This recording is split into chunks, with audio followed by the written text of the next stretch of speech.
یہ کتاب آیت اللہ جعفر سبحانی کی ہے، اور یہ وہ کتاب ہے کہ جس نے ٹین ایج میں مجھے بہت انسپائر کیا تھا. تو اس کتاب کو میں ہائیلی ریکمنڈ کرتا ہوں، اور اگر میرا بس چلے تو میں اپنے نوجوان دوستوں کو ٹیکسٹ بک کے طور پر اس کو پڑھاؤں. اس کتاب کا نام ہے عظیم لوگوں کی کامیابی کے راز. ظاہر ہے کہ اصل کتاب ان کی فارسی میں، یہ اس کا اردو ٹرانسلیشن ہے. اور عام طور پر انٹرنیٹ پر ڈیجیٹل ورلڈ کے بعد انٹرنیٹ کی دنیا میں تو سب چیزیں آسان ہو گئی. اگر کوئی کتاب لکھی گئی ہے تو اس کو PDF کے فارم میں ڈاؤن لوڈ کر لینا کتنا آسان ہو گیا. تو بہت عمدہ کتاب ہے، مختصر ہے، اتنی بھی مختصر نہیں ہے کہ میں کہوں کہ 50 صفحے کی کتاب ہے، 150 پونے 200 صفحے کی کتاب ہے، مگر بہت اچھی کتاب ہے. میرے خیال میں ہمارے اسکول گوئنگ اسٹوڈنٹس کو یا کالج گوئنگ اسٹوڈنٹس کو اس کتاب کا مطالعہ ضرور کرنا چاہیے، تاکہ اس میں موجود وہ سیکریٹس اور وہ اسرار کہ جو عظیم لوگوں کے حوالے سے آیت اللہ جعفر سبحانی نے جمع کی ہیں اس کی طرف وہ متوجہ ہو سکیں. اس میں ایک راز یہی ہے کہ انسان کوشش کرنے کے لیے تیار ہو جائے. اگر وہ میدان عمل میں آنے کے لیے تیار ہے تو پھر اس آیت کو ذہن میں رکھے کہ وَالَّذِينَ جَاهَدُوا فِينَا لَنَهْدِيَنَّهُمْ سُبُلَنَا. جو ہماری راہ میں کوشش کرتا ہے پھر اس کوشش کرنے والے کو ہم گرنے نہیں دیتے.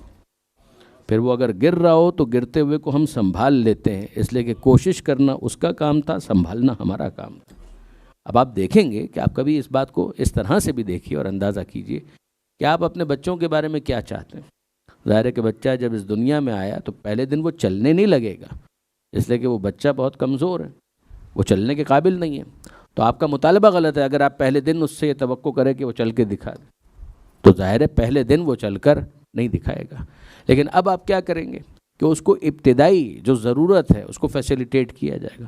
اس کو دودھ بھی پلایا جا رہا ہے، اس کی غذا کا بھی خیال رکھا جا رہا ہے، اس کے اوپر اور زیادہ محنت صرف کی جا رہی ہے، مالش بھی کی جا رہی ہے، اس کو تیل بھی لگایا جا رہا ہے، اس کو جھولا بھی دیا جا رہا ہے، اس کی نیند کا بھی خیال رکھا جا رہا ہے. اگر وہ چیختا ہے چلاتا ہے تو آپ گود میں لے کر ادھر سے ادھر جا رہے ہیں. یہ سب کچھ آپ کیوں کر رہے ہیں؟ آپ کو معلوم ہے کہ یہ بھی اس کا وہ انیشل فیز ہے کہ جہاں اس سے کوئی مطالبہ نہیں کیا جا سکتا، تو آپ فیسیلیٹیٹ کرتے ہیں. فیسیلیٹیٹ کرنے کے بعد ایک مرحلہ وہ آتا ہے کہ جب آپ اس بات کی توقع کرتے ہیں کہ اب اس کو چلنا چاہیے، اب اس کو چلنا چاہیے. تو کیسے چلے گا؟ چلا تو ہے نہیں اب تک یہ، تو کیسے چلے گا؟ تو ظاہر ہے کہ اس موقع پر آپ اس کے ہاتھوں کو پکڑ کر اس کے ساتھ ساتھ چلیں گے اور اس کے پیروں کو متحرک کرنے کی کوشش کریں گے، ایک مہمیز دینے کی کوشش کریں گے. ہو کیا رہا ہے کہ اس کے اندر صلاحیت موجود ہے مگر اسے احساس نہیں ہے کہ میرے اندر صلاحیت موجود ہے. تو آپ اس چھپی ہوئی صلاحیت کو بیدار کرنے کے لیے اس کے ساتھ اس کے انداز میں چلنے کی کوشش کر رہے ہیں.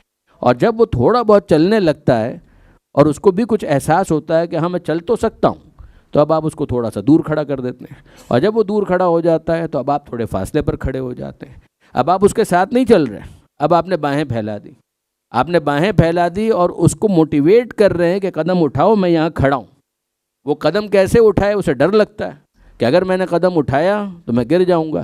جیسے ہی اس کے دل میں وہ خوف آتا ہے، آپ کی پھیلی ہوئی باہیں اسے متوجہ کرتی ہیں کہ کوئی سنبھالنے والا موجود ہے.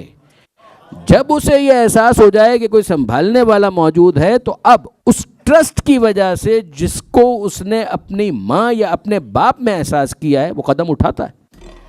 اور جب قدم اٹھاتا ہے تو پہلا قدم اٹھایا، دوسرا قدم اٹھایا، اور جب گرنے لگا تو آپ نے جو اشارہ کیا تھا اس کے مطابق عمل کر کے دکھا دیا. آپ نے اس کو گرنے نہیں دیا، آپ کے دل کا ٹکڑا ہے، آپ کیسے گرنے دیں گے؟ گر رہا تھا تو آپ نے آگے بڑھ کر اس کو تھام لیا. بس یہی بات خدا کہتا ہے کہ بچہ گرنے لگے تو ماں باپ تھام لیتے ہیں، بندہ گرنے لگے تو خدا تھام لیتا. درود بھیجئے محمد و آل محمد.